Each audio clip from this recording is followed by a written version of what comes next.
Today on this Sonic Obsession, our favorite Canadian albums.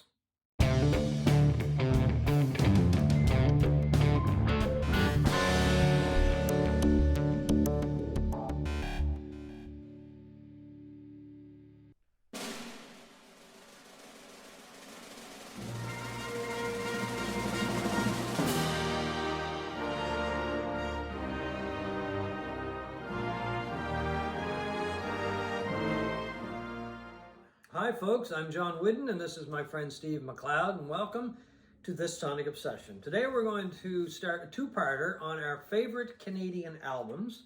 We're going to do 5 albums on this show, and then we'll do 5 in a future show, probably in a week or so. And I will let Steve start it off. All right, let's start it off with just a bit of a opening discussion on Canadian music. John, do you think there is a discernible Canadian sound? I don't know about sound, but I think there is one very strong ingredient when it comes to a lot of Canadian music. Not all of it, of course, but a lot of music, and especially in the choices that we've made in our top 10. So basically, in total, it's 20 albums. Words are very important. The singers, songwriters, and the lyricists that we have produced in this country is amazing. I mean, it truly is. We were talking about them earlier, and of course, many of them are in our lists. But Neil Young, Joni Mitchell, Leonard Cohen, Gordon Lightfoot, right?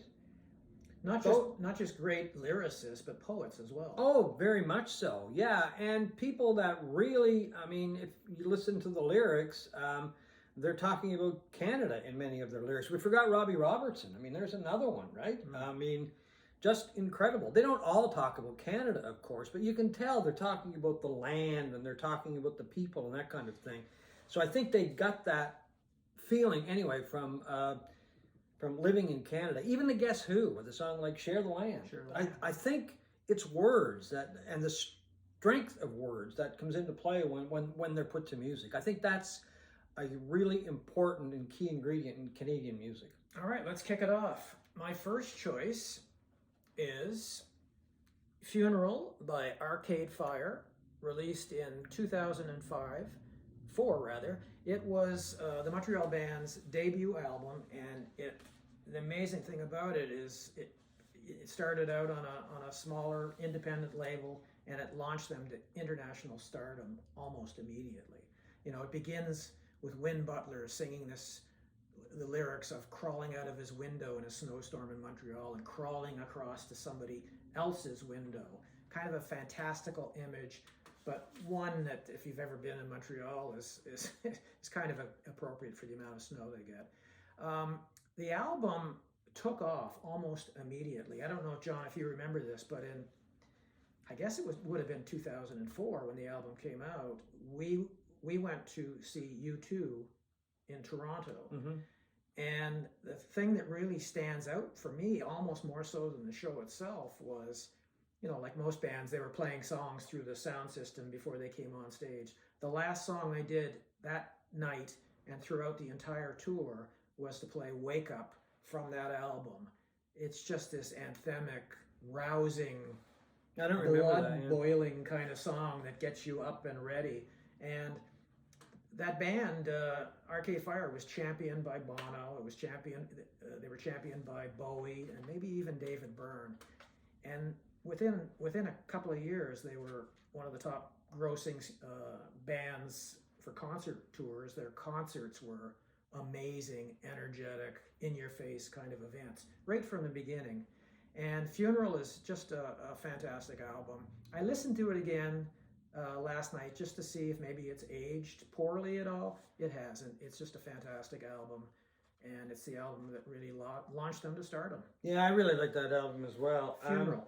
My number 10 choice goes to a blues band from Nova Scotia, the Dutchie Mason Blues Band. So as you can figure out, it was led by Dutchie Mason, who was a great singer, a great guitar player, just a wonderful character as far as that goes when he played live.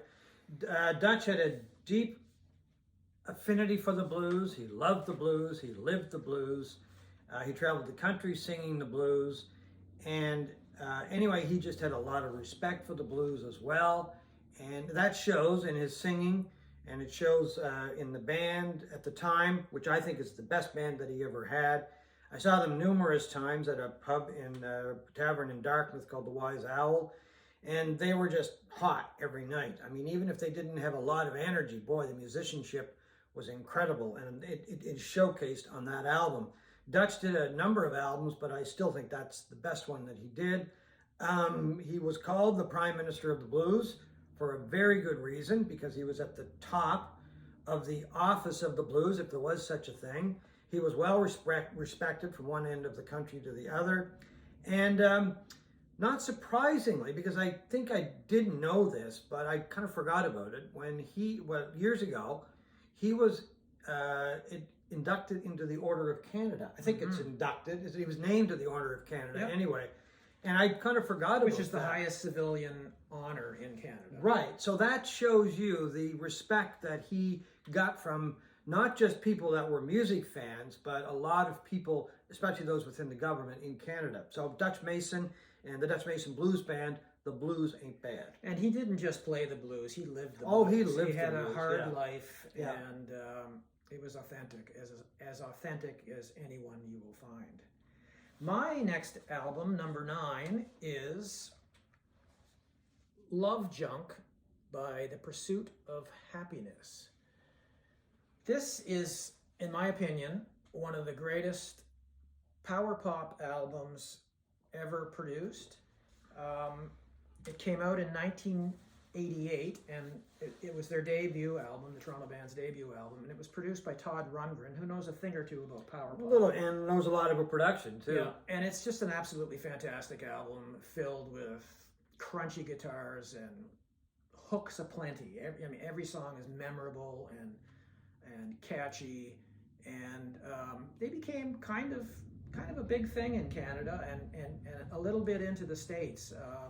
Their hit from that album is called "I Am an Adult Now." I remember that, yeah. And their frontman Mo Berg wrote really kind of humorous, self-deprecating lyrics about young lust and even older lust. You know, you get the sense he was kind of a nerdy frontman for this band, and it is just an absolutely fantastic album.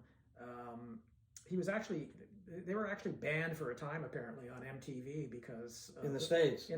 Yeah. For lyrics that I don't know wouldn't raise an eyebrow today. Not these days. No. But anyway, they put out another 3 or 4 albums. They never did as well as they did on Love Junk, and it is just an absolute gem, and it's on my top 10 list. Okay, so my number 9, excuse me, my number 9 choice goes to the Great Speckled Bird. So we're going to still stay with Todd Rundgren, because he produced this, and from what I've read, this was his first production effort, well, at least for another band anyway. The Great Speckled Bird was put together by Ian and Sylvia Tyson, folk singers from Canada. They gathered a few musicians together, wonderful musicians, including Amos Garrett on guitar, who a lot of people may remember is doing that wonderful guitar solo in Midnight at the Oasis by Maria Muldaur. The other musician who stood out for me on this album was Buddy Cage, a steel guitar player who later went on to play with the New Riders of the Purple Sage. And when it comes to steel players, and I got to be honest here, I love steel playing. I mean, I think it just adds so much to songs. There's 2 or 3 that stand out. There's Buddy Cage and Sneaky Pete, who played with a number of people, including the Flying Burrito Brothers, and Greg Lease, who is still very active today, plays with almost everybody if they want a steel player. But Cage shines on this album, as do the other musicians. The songs, for the most part, were written by the members of the band, Ian and Sylvia, and I think Amos Garrett wrote one, and there was one cover. But it was really the early days of country rock, and this is just an exemplary example of that. It was recorded in '69 in Nashville and released in 1970, and I've heard that a sealed copy of that album get hundreds of dollars, like $300 to $400, which that's a lot of money, because it didn't do anything when it was released. No. It got a lot of attention from musicologists and that kind of thing, and over the years has too. But they went to Nashville and recorded the album, and David Briggs actually plays piano on it. And David Briggs, of course, became well known as the producer of Neil Young. So this album had a lot of firsts, and unfortunately, when it was released, and even for a number of years after that, it really didn't get a lot of attention. Exemplary musicianship on it, some great songwriting, once again continuing our theme of great songwriters, and just really a lost album. I really loved it for many, many years. I did have a copy years ago on vinyl, but lost it. And anyway, got this one a couple of years ago. Just a great album. Great country rock, early country rock album. Okay, my number 8 album on my list is Court and Spark by the great Joni Mitchell. Came out in 1974. You know, speaking of classic songwriters. And it became, it was Joni Mitchell's most commercially successful album, charted #1 in Canada and #2 in the United States.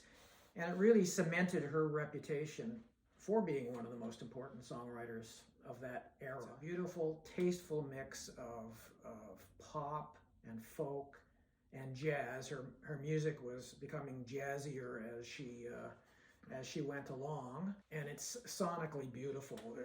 I was reading a really funny story that after she had recorded the album, she got together with David Geffen, who was the label head, and Bob Dylan to play the album for them, and she said Dylan fell asleep. Now, most people would take that as an insult. Yeah. I wouldn't, as a lover of naps. Yeah. I would take that as a compliment. I mean, because the music is often quiet, often meditative, very lyrically beautiful. A lot of people pick Blue as Joni Mitchell's best album, but not me. I think it's Court and Spark, and that's why it is number 8 on my list. I used to pick Court and Spark as my favorite, but that has changed. So Okay. I'll tell you more about that as the show progresses. Would that be a hint? And I'll give you the reasons why when I talk about my favorite album by Mitchell. My next choice is one of my favorite Canadian albums. Is actually a greatest hits package. And there's a reason, there's a couple of reasons why I've done this. It's because it's the Guess Who from Winnipeg. I love the Guess Who. Guess Who broke down a lot of barriers for Canadian bands when it came to the United States. I mean, American Woman just kind of blew the door open, and that was one album, and of course the single was huge. I chose the greatest hits because I think in the end, the Guess Who was a singles band. I would say, as were most bands from that period. Yeah, and that's not an insult. That's a huge compliment because Randy Bachman and Burton Cummings wrote some fantastic songs and songs that are going to last a very, very long time. Still hear them every once in a while. Undone was an amazing song. Laughing, These Eyes, American Woman, Share the Land, No Sugar Tonight. I mean, you know, the list goes on. And as soon as Bachman left the band, I think they lost something. They lost, well, Cummings lost that great songwriting partner, but they lost the sound too. They did a few albums after that, but I don't think they were ever the same after American Woman. But I chose the greatest hits because I think it provides a really good taste and a really good sum up of what the Guess Who was all about, because they seem to be kind of like the Beatles there. They would have a hit single, then they'd have another hit single, then another hit single, right? And they gave Canadian music, I think, a lot of credibility, and I think a lot of Canadians were, whoa, wait a second, we can make really good music on an international scale here because of the Guess Who. And stay in Canada while you're doing it. A lot of people, as we saw with Neil Young and Joni Mitchell and Leonard Cohen, had to leave the country, and the Guess Who proved that you could stay. Yeah, they stayed in Winnipeg. And I think Cummings later on moved to LA. In fact, I know he did, but I think he's back in Manitoba now.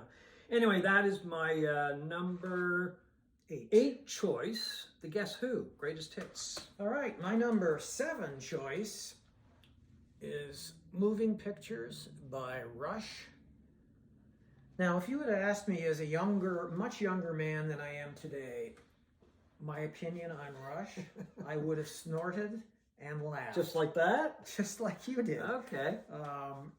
I had no use for Rush, and it wasn't because I had actually heard their music. It was just the whole idea of Rush. When I was in high school, I was probably the only kid in the early 70s who didn't like hard rock and didn't like metal. So I didn't care for much for Led Zeppelin. I liked some of their stuff. I didn't care much for Deep Purple. I absolutely hated Black Sabbath. So the weird thing is, as I've gotten older, I've come to appreciate harder music, and Rush is one of them. I started listening to them, and Moving Pictures is just a fantastic mix of prog and hard rock. And as we know, the three band members, Alex Lifeson on guitar, Neil Peart on drums, and Geddy Lee on bass and pedals and synthesizers and whatever, are three of the greatest musicians of all time. And this is just an absolutely brilliant album. It took me a while to come around to it and them, but sometimes old dogs do learn new tricks. So you're the opposite of a lot of people. A lot of people get softer and more mellow as they get older. I know. And you get louder. And I'm listening to Tool and stuff like that. Well, there you go. So I don't know, anyway, maybe my hearing's going, but that's what makes the world go round, doesn't it? It's a great album. So my next choice is, I almost picked up the wrong one, is a group from Oakville, Ontario, Saga, or Saga, depending on how you say it. I say Saga. Anyway, this is called Heads or Tails. Saga put out a number of albums that I really like. This is my favorite. It's got The Flyer on it, and it's got Catwalk on it. Interestingly, the band was more popular in Europe than it was in Canada and North America, for that matter. I don't really know why. They just seemed to take off in Europe, spent a lot of time over there touring, basically. In Eastern Europe, too. Yeah, in Eastern Europe, yeah. So it always surprised me because, I mean, Canada, I don't want to say it was a big prog place, but Montreal was always a prog center. And we kind of welcomed prog bands. I mean, Yes was popular here. Emerson, Lake and Palmer was popular here. Anyway, Saga just never quite clicked with the Canadian audience for one reason or another. Spent most of their time in Europe. I started listening to them years ago. Loved them. They just had this really big sound with great musicianship. And I really liked the singer, Michael Sadler. Just a wonderful voice, very full voice, and excellent for prog. I believe he was originally, or I think he was from Wales, or born in Wales. But anyway, the group came together in Oakville, Ontario. They did tour a little bit in Canada, but much bigger in Europe. Still together. I think they announced their retirement a few years ago, but like a lot of bands, they still do the odd date. So that's my seventh choice, Saga, Heads or Tails. Steve? All right. This could be a bit of a controversial one. My sixth choice is Out of the Cool by the Gil Evans Orchestra. Now, I know some of you are out there yelling at me, probably saying, Gil Evans isn't Canadian, but he is. Well, I didn't know he was Canadian until a couple days ago. Yeah, he was born in Toronto in 1912, and he and his family lived in various places, Toronto and out west, I think Alberta, and maybe even Saskatchewan, before they eventually went into the United States when he was a teenager as his family pursued work. And Evans became one of the most important jazz musicians, arrangers, producers, band leaders in the history of jazz, especially orchestral jazz, that you will hear. I just absolutely love this music. I think it is beautiful. This is the recent Acoustic Sounds Impulse reissues that came out. We happen to live in the golden age of jazz reissues. The stuff coming out is incredible and impeccable. And I own a few dozen of them, and that is my favorite of all the ones that have been released. Yeah, Evans worked with the who's who of the jazz world and other places as well. Everybody from Miles Davis to, at the end, towards the end, Jimi Hendrix, which was always a mind blower for me. That would have been a fascinating combination. Well, to hear what they would have done together. Yeah. Yeah, they had begun working on an album, and of course, Hendrix died famously in 1970. I would close by saying there are two reasons why this is on my list. Number one, it's on my list, and we can do whatever we want. That's because it's our list. And number 2, he was inducted into the Canadian Music Hall of Fame in the 1990s. So There you go. As Monty Python would say, this list that is our list is our list. Anyway, my final choice goes to, we're kind of right back where we started with singer-songwriters. Gordon Lightfoot, one of the most prolific, one of the best singer-songwriters who ever lived in Canada. He had a knack for, I think, capturing what Canada was all about in many of his songs, including The Wreck of the Edmund Fitzgerald, the Canadian Railroad Trilogy. Just a true Canadian in the fact that he stayed here. He didn't leave to go anywhere. He stayed in Toronto and honed his craft.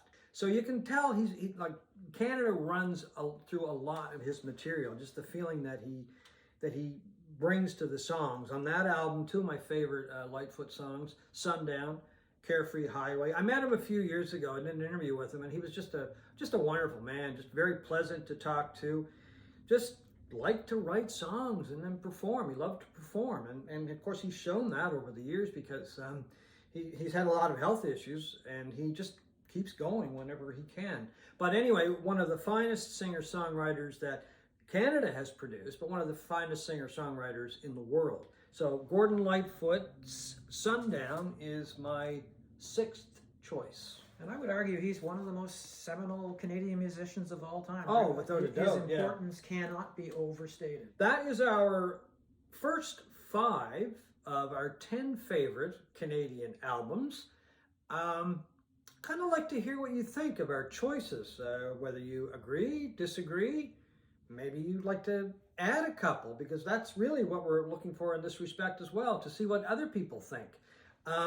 Don't get me wrong, and I think I can speak for Steve here, I have a lot more favorite albums, and the thing about best of lists is today is, we're recording this on a Friday. It may change on Saturday. Love to get some feedback on this Sonic Obsession.